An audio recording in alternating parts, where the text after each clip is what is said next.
L'agriculture biologique est une industrie clé en Moldavie. Si vous deviez parcourir le pays en voiture, vous remarqueriez des fermes couvrant de vastes étendues du paysage. Cette ferme en particulier est détenue et exploitée par l'église adventiste du 7e jour. Yuri et sa femme sont en charge de la gestion de la ferme. Yuri a étudié l'agriculture et veut maintenant utiliser ses connaissances comme moyen d'atteindre les gens pour Jésus. Ensemble, ils ont créé une nouvelle école agricole et espèrent attirer des gens de la communauté locale qui seraient intéressés à acquérir des compétences en agriculture biologique. Nous répondons aux besoins des gens. La plupart ici ont des terres, mais ne savent pas comment planter. Nous voulons éduquer les gens pour qu'ils soient autosuffisants. Tandis que beaucoup de plantations sont faites dans les champs, le jardinage dans les serres permet de planter toute l'année, même pendant les hivers les plus rudes. Grâce à ce programme, les gens développent des relations avec les adventistes de cette région. Nous avons réalisé que Jésus parlait beaucoup de l'agriculture dans ses paraboles.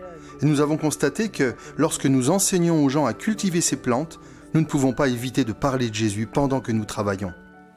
La ferme fait partie d'un grand lopin de terre appartenant à l'église adventiste. Ce site a été créé pendant l'Union soviétique en tant que zone récréative pour les personnes qui travaillaient dans la ville voisine. C'était une oasis pour que les gens échappent au stress du travail et aux défis de la vie quotidienne. Après l'effondrement de l'Union soviétique, cette propriété a été abandonnée et semblait être oubliée. Pendant des années, les adventistes en Moldavie avaient du mal à trouver un endroit pour tenir des camps-meetings, des retraites spirituelles, des événements pour les enfants et des programmes de formation. Les plans étaient toujours déterminés par la météo et la disponibilité des bâtiments à louer. Alors quand ils ont eu l'occasion d'acheter cette propriété, ils l'ont fait. Une partie de la structure d'origine est toujours en place, mais beaucoup de travail a été fait dans ce bâtiment pour le rendre sûr et utilisable. Les étages inférieurs sont terminés, mais les étages supérieurs sont encore en construction. Les membres de l'église rêvent du jour où ils pourront utiliser ce bâtiment pour se rencontrer tous ensemble. Les jeunes veulent organiser des rencontres spéciales, mais ils ont habituellement des problèmes d'hébergement. Actuellement, ils dorment dans des tentes sur la propriété, mais il pleut si souvent qu'ils sont obligés de changer leur plan ou bien de supporter le temps rude.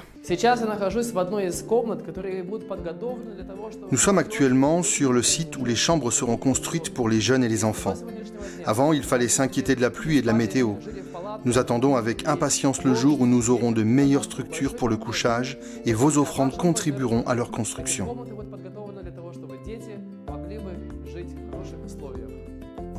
Le but de ce bâtiment est la mission.